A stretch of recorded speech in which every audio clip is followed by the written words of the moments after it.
Good morning దోస్తులు, అందరు బాగున్నారా? మీరు అందరు బాగుండాలన్న దేవుని నేను మనస్ఫూర్తిగా కోరుకుంటున్నాను. ఈరోజు ముక్కోటి ఏకాదశి కదా, అందరు గుడికి వెళ్ళి బాగా ఇంట్లో పూజలు చేసుకొని గుడికి వెళ్ళి అందరు బాగుండాలని మనస్ఫూర్తిగా కోరుకోండి.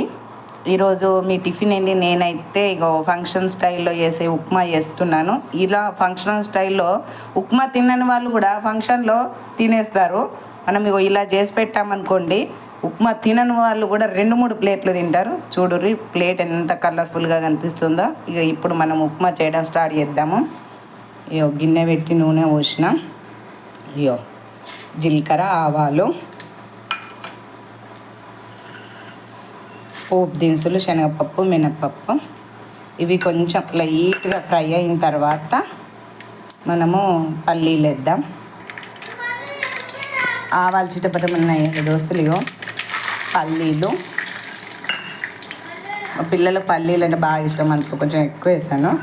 జీడిపప్పు, ఇవి కొంచెం మాడకుండా లైట్గా ఫ్రై అయ్యండి.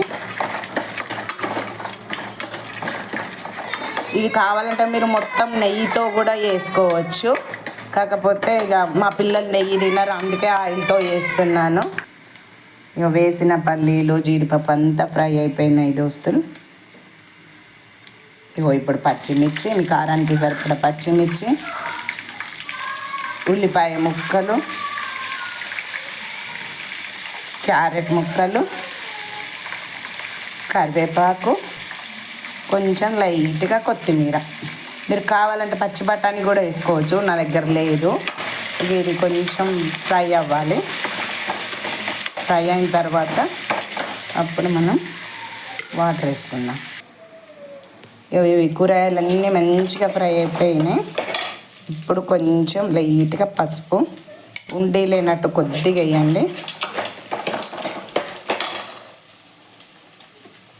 ఇప్పుడు టమాటాలు, ఒక టమాటా తీసుకున్నాను చిన్న సైజు, ఎందుకంటే ఈ వేడికే టమాటా మగ్గిపోతుంది, అందుకే ఫస్ట్ వేయొద్దు, ఇప్పుడు వేసేయాలి.